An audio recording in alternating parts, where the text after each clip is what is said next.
The shadow of misunderstanding. Have you ever stopped to think about what truly defines us as humanity? Is it our capacity to love, to create, to dream? Or perhaps, is it something far more primitive, a spark of adaptability and resilience residing at the core of each of us? In a universe brimming with immeasurable wonders and dangers, where civilizations flourish and fall like stardust, humanity emerges not just as another species, but as an anomaly, a force that defies the very logic of the cosmos. Prepare yourselves for a journey that goes beyond the stars, to the confines of the unknown, where the truth about who we are is revealed not to us, but to those who dared to underestimate us. Imagine for a moment. Vast alien fleets, empires spanning galaxies, races that molded stars and conquered black holes. They consider themselves the apex of evolution, the guardians of ancient knowledge and a cosmic order established eons ago. To them, humanity was nothing more than a curiosity, a young and noisy species that had barely crawled out of its planetary cradle, a small blue dot amidst the immensity, which they hoped would soon bow to their technological and strategic superiority. But the universe, my friends, loves to play tricks. The story we are about to unravel is not about grand space battles with spectacular explosions or energy beams tearing through the vacuum. No, this is a tale of suspense and misunderstanding, of a revelation that unfolded in silence, through waves of data and complex algorithms. It is the saga of an encounter that forever changed the perception of countless alien species about what it means to be a dominant life form. An event that, although invisible to the eyes, resonated throughout the Galactic Council. It all began when the Xylos Expeditionary Fleet, on its routine patrol through the peripheral sectors of the Milky Way, detected an anomalous energy signature. A single point, a persistent signal that did not fit into any of their vast databases. Curious, and with an arrogance shaped by millennia of supremacy, they dispatched one of their most advanced reconnaissance vessels to investigate. What they found, silently floating among the debris fields of an inactive star system, was a human warship. The human flagship, the Lance of Dawn, or Dawn Lancer, was an imposing sight, even at rest. Its hull, scarred by countless conflicts, told a story of resilience. The Xylos, with their cutting-edge scanning technology, expected to decipher the secrets of that primitive vessel.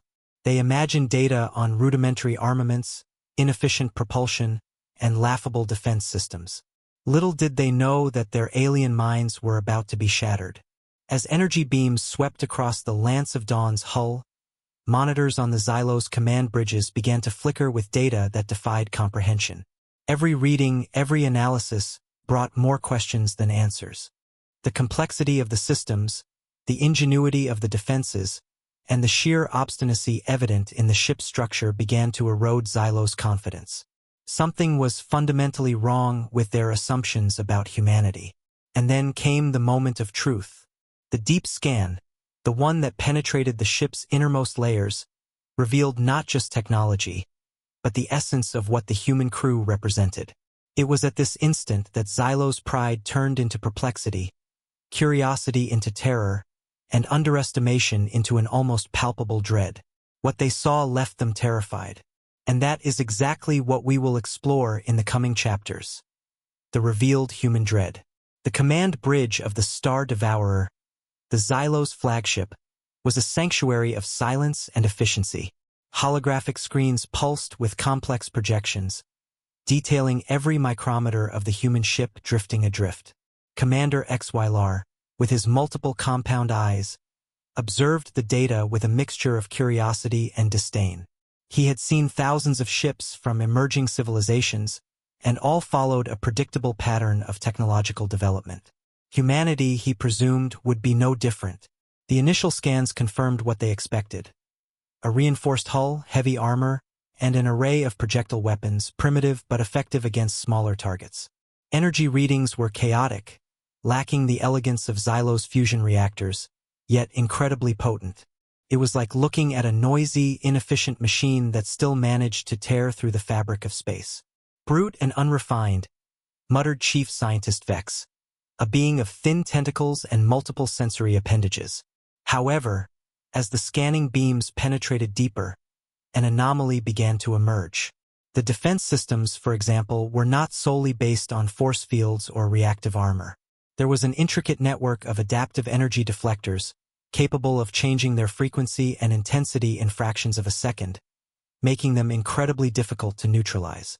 It was as if the ship thought about how to defend itself, rather than simply reacting. Vex projected a diagram of one of these deflectors, and the modular complexity made HFY's eyes widen slightly. "They seem improvised but functional," he observed, a note of strangeness in his voice. The greatest misunderstanding came from the internal systems. The human ship's architecture seemed to defy Xylo's engineering logic. Instead of isolated pressurized compartments and redundant systems, the Lance of Dawn was an organic web of conduits, cables, and circuits interconnected in a way that the Xylos considered unnecessarily dangerous. If a single sector was compromised, the failure could spread. Yet sensors showed that, somehow, these systems operated with surprising efficiency, adapting and relinking in case of damage. It was as if the ship was a living organism, resistant to failure in a way they had never conceived. The biggest shock, however, was the life support system. The Xylos expected to find a complex artificial ecosystem, optimized for prolonged sustenance. Instead, what they saw was a Spartan environment, optimized for survival in extreme conditions. Mess halls were simple, sleeping quarters cramped. There was no room for luxury or inefficiency. The ship itself seemed like a combat cocoon, designed to maximize its occupants' endurance, not their comfort. "They live in conditions that even our most hardened warriors would consider inhospitable," commented a Xylos tactical officer, his voice an electronic hiss. Then, the deep scan began to pierce the ship's internal databases. The Xylos expected to find fleet logs, battle plans, or even cultural information. What they unearthed, however, was a chaotic jumble of data that seemed to make no sense to their algorithmic logic. There were records of past conflicts, but not just of victories and defeats. There were recordings of radio communications, screaming with pain and despair, interspersed with laughter and songs. There were logbooks narrating brutal losses, but also moments of camaraderie and jokes amidst the chaos. Commander HFY felt a shiver run through his appendages. He saw images of humans fighting to their last breath, even when defeat was inevitable. He saw repairs being made under heavy fire, with parts of the ship ablaze and the vacuum of space trying to tear the life from its occupants. What he expected to be a cold analysis of technology transformed into a window into the human soul. A soul that seemed to thrive on danger, find strength in adversity, and even humor in the face of destruction. The Xylos, beings of order and efficiency, were witnessing something that transcended their comprehension. Human dread, the terror of resilience, adaptability, and the pure, stubborn will to live and fight, even when all seemed lost. They didn't just see a warship. They saw a distorted and terrifying reflection of humanity itself. As data continued to stream onto the Star Devourer's screens, the perplexity of the Xylo scientists grew exponentially. What they were seeing on the Lance of Dawn was not just a collection of devices, but a technological philosophy completely alien to their own. The Xylos built their ships with mathematical precision and a relentless pursuit of energy efficiency, optimizing each component for a specific purpose. Humans, however, seemed to embrace chaos and redundancy in a way that generated innovation. One of the first shocks came from the propulsion systems. Instead of the refined and silent Xylos warp drives, the human ship employed a series of interconnected pulse fission reactors designed to deliver massive bursts of energy. They were noisy, fuel inefficient by comparison, and generated a tremendous heat signature. However, the scan revealed that these reactors could be overloaded to levels that, for Xylos engineering, would result in catastrophic meltdown. Humans, apparently, designed their ships to operate on the verge of destruction, squeezing out every last drop of power. Scientist Vex presented a simulation. Overloading a Xylos reactor in the same way would result in an explosion that would decimate the sector. The human ship, on the other hand, merely trembled and roared, and then delivered a thrust that defied gravity. The weapons were another mystery.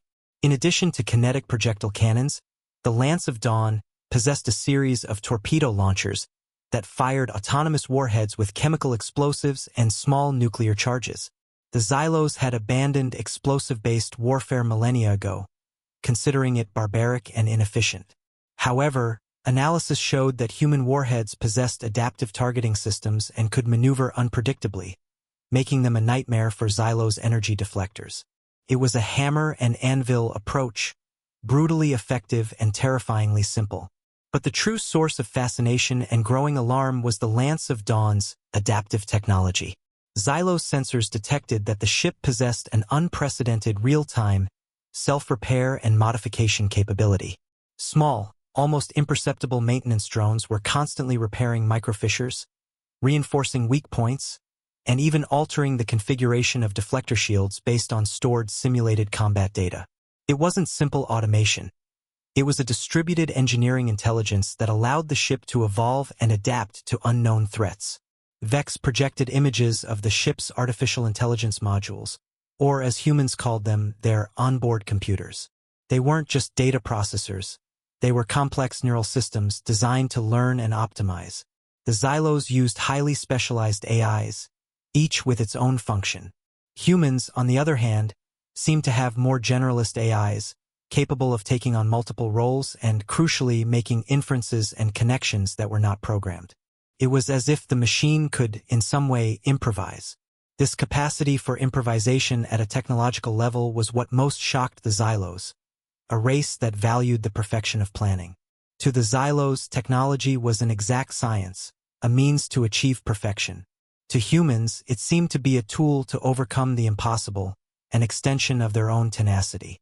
They built machines that not only functioned, but resisted, adapted, and, in a way, fought alongside their crew.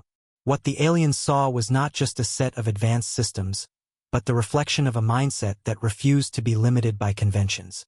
The Lance of Dawn was not just a warship. It was a monument to human ingenuity, proof of their ability to turn limitations into strengths and to challenge what was considered possible. Until now, the Xylos had witnessed human ingenuity in their technology, a capacity for mechanical adaptation that defied their own methodologies. But the true terror, the one that would make the Xylos fleet reconsider its entire galactic hierarchy, was not in the deflector shields or the overheating reactors. It was within the behavioral data in the communication logs and, more deeply, in the psyche of human beings. What they saw in the Lance of Dawn's videos and audio logs was an incomprehensible mix of brutality and compassion, of despair and unwavering hope. As the scans delved deeper into the crew's personal files, the Xylos began to decipher fragments of their lives. There were videos of leisure moments, where humans laughed, sang, and told jokes, even amidst the darkness of space and the imminent threat of an attack. For the Xylos, who maintained strict discipline and controlled emotions, this apparent fragility was disconcerting. How could these beings be so effective in combat, yet so openly vulnerable to emotions? What truly broke Xylos' logic was the human capacity for self-sacrifice and extreme altruism. They saw records of crew members risking their lives to save others, not by direct order or tactical benefit, but by an inexplicable impulse of mutual protection. In one battle log, a human engineer threw himself to close a flaming bulkhead, knowing it would mean certain death, just to prevent the fire from spreading and save his colleagues. The Xylos calculated the value of each individual based on their tactical utility. The concept of dying for a brother, without calculation of return, was simply inconceivable. Another aspect that generated dread was human adaptation to suffering. The data showed that, after devastating losses, humans mourned, yes, but never completely broke. They rose from the ashes of their tragedies, rebuilding, learning, and, most terrifyingly for the Xylos, becoming more dangerous. The human capacity to transform pain into determination, to find purpose in revenge or in the protection of their loved ones, was something that older races could not replicate. They saw soldiers with severe injuries continuing to fight, technicians operating damaged systems with blood dripping, and civilians organizing to defend what was theirs, without any formal military training. The dark humor of humans in the face of extreme danger was also an enigma. In one audio recording, while the ship was being hit by enemy projectiles, The crew could be heard making jokes about cold coffee or the likelihood of imminent death. For the Xylos, who viewed humor as a social tool for relaxation in times of peace, this manifestation in a combat environment was disturbing. It meant that, even in the face of annihilation, the human mind found a way to defy reality itself, not to surrender to fear. But the peak of terror came with the understanding of their capacity for psychological resilience and ingenuity in the face of overwhelming adversity. The Xylos analyzed combat simulations where human odds were practically zero, but somehow they found a way. Not by technological superiority, but by cunning, by subverting enemy expectations, by cheating in ways that the Xylos, with their strict adherence to protocols, would never consider. It was an all-or-nothing mentality, to win at all costs, even if it meant mutual destruction. Commander HFY, who had once seen humanity as a primitive stain on the cosmos, now saw a nightmare. Humans were not predictable, they did not follow the rules of galactic warfare. They fought with a ferocity that transcended logic, driven by emotions that the Xylos considered weaknesses, but which in humans were the source of an unwavering strength.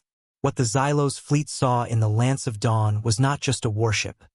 It was a mirror to the human soul, a soul that, for them, was infinitely fascinating and terrifyingly incomprehensible. They were afraid, a visceral fear that did not come from technology, but from the raw essence of humanity. The initial perplexity of the Xylos soon transformed into something much deeper, an overwhelming mix of fear and admiration. The analysis of the Lance of Dawn and its logs not only revealed human technology and psyche, it forced alien minds to confront their own assumptions about what it meant to be an advanced civilization. Their millennia of evolution, their order and efficiency, seemed pale in the face of human ability to overcome the impossible, not through perfection, but through resilience and, paradoxically, their imperfections. Commander HFY's and Scientist Vex's reports spread rapidly through the Xylos fleet command centers and then throughout the entire Galactic Council. What they had found was not a new threat to be crushed, but a force of nature, unpredictable and stubbornly indomitable. Civilizations that prided themselves on their invincible fleets and impeccable logic began to revise their combat doctrines. How do you fight a species that refuses to lose, even when defeat is mathematically certain? One of the most disturbing points for the aliens was the human capacity to turn weaknesses into strength. While most galactic species strove to eliminate any trace of emotion in their warriors, humans seemed to use them as fuel. Fear transformed into caution, anger into determination, and grief into relentless motivation. This emotional roller coaster, which the aliens saw as an obstacle to efficiency, was actually the fuel for surprising human adaptability. They were most dangerous when cornered, most ingenious when desperate. The Xylos fleet, accustomed to predicting enemy movements based on algorithms and cold logic, saw that the human mind operated on a different level. Unpredictability was humanity's greatest weapon. Humans did not follow battle protocols. They created new ones in the heat of the moment. A tactic that worked against them in one battle would be countered in the next, in a way the Xylos could not anticipate. It was like trying to predict the path of lightning, which seemed to defy all laws of physics in its trajectory. Beyond the fear, a reluctant admiration grew. The brutal beauty of human resilience, the ability to rise after every fall, began to resonate with some of the oldest species in the cosmos, who had seen empires rise and fall. They recognized a primordial force in humanity, something that many civilizations had forgotten in their pursuit of technological perfection and absolute order. Humanity, in its technological and emotional barbarism, possessed a vitality that seemed absent in many of the older, stagnant races. The Lance of Dawn, once an object of curiosity, became a symbol, not of human defeat, but of its invincibility in spirit. The ship, wounded and silent, was a testament to human stubbornness, a reminder that the strength of a civilization lies not only in its cannons, but in the unbreakable strength of its people. The dread the aliens felt was not just of what humans could do in battle, but of what they were capable of becoming. They had underestimated humanity, and the universe would never be the same. If you were an alien species, what would surprise or terrify you most about humanity? Leave your answer in the comments and don't forget to like, share, and subscribe. The Xylos fleet's discovery of humanity's true nature reverberated throughout the galaxy like a seismic tremor, redefining the cosmic landscape. The Lance of Dawn, once a solitary anomaly, became a landmark, a whispered legend among the stars. The initial dread gave way to cautious respect, a reluctant admiration for the species that dared to be different, that refused to fit into the classification boxes the Galactic Council had created. Humanity, with its imperfections and its stubborn pursuit of survival, had earned its place. Military doctrines were rewritten. Battle tactics were revised. Combat simulations with human variables became a nightmare for alien strategists, who found themselves constantly outmaneuvered by the human capacity to improvise, to sacrifice everything, and to fight with a ferocity born not of logic, but of passion. Efficiency and order, once the pillars of galactic supremacy, were complemented by the understanding that unbridled adaptability and emotional resilience could be the greatest weapons of all. For some of the older, more stagnant civilizations, humanity became an inspiring paradox. They saw in humans a reflection of a time when their own species were younger, more passionate, less bound by protocols, and more open to risky innovation. Some even sent emissaries, not to demand submission, but to observe and learn, seeking to rekindle the spark of unpredictability that galactic order had extinguished in their own peoples. Curiosity about the human psyche became a field of academic study in countless alien universities. The legacy of the Lance of Dawn was not one of conquest, but of revelation. It did not topple empires with brute force, but rather with the simple and terrifying truth of who humanity truly was. The universe, once divided between conquerors and conquered, now had a new category, that of humans. A species that did not fit in, that did not bend, and that, at its deepest essence, was an unpredictable and powerful force to be reckoned with. Today, centuries after the Lance of Dawn incident, human presence in the cosmos is respected, not for their massive war fleet, though they now possess one, but for their ability to survive the unnameable, to thrive in adversity, and to find strength in their own chaotic and emotional nature. They are the indomitable, those who refuse to accept defeat, those who find light in the deepest darkness. Alien dread has transformed into mutual respect, an acknowledgement that, in the grand theater of the cosmos, the most exciting play may be that staged by human minds and hearts. And so, the story of the Lance of Dawn concludes, not as a tale of war, but as an epic about the true strength of humanity. What the Xylos fleet saw in that battleship, and in the depths of its records, was more than just advanced technology. They saw the human soul, stubborn, adaptable, flawed, and yet unbreakable. They saw the ability to smile in the face of danger, to find humor in the face of destruction, and to fight not just for victory, but for the very essence of who we are. Humanity is not defined by perfection, but by our ability to persist, to innovate under pressure, and to transform despair into a spark of unwavering hope. We are the beings who, even in the face of annihilation, find a reason to continue, to learn, to adapt, and to overcome whatever the universe throws our way. This is the essence of our dread for the cosmos, our pure and stubborn will to live and thrive, no matter the cost. And now, what does the future hold for humanity in this vast and mysterious cosmos? Will we continue to be the anomaly, the unpredictable force that defies logic, or will our presence shape the universe itself in ways we cannot yet even imagine? The universe is vast, and the possibilities are endless. What did you think of this epic journey through the cosmos and the human psyche? Share your thoughts in the comments below. If you enjoyed this video and want more science fiction stories that uplift the human spirit, don't forget to like, share with your friends, and most importantly, subscribe to the channel and turn on notifications so you don't miss any of our next adventures. Together, let's continue to explore the limits of imagination and the incredible potential of humanity.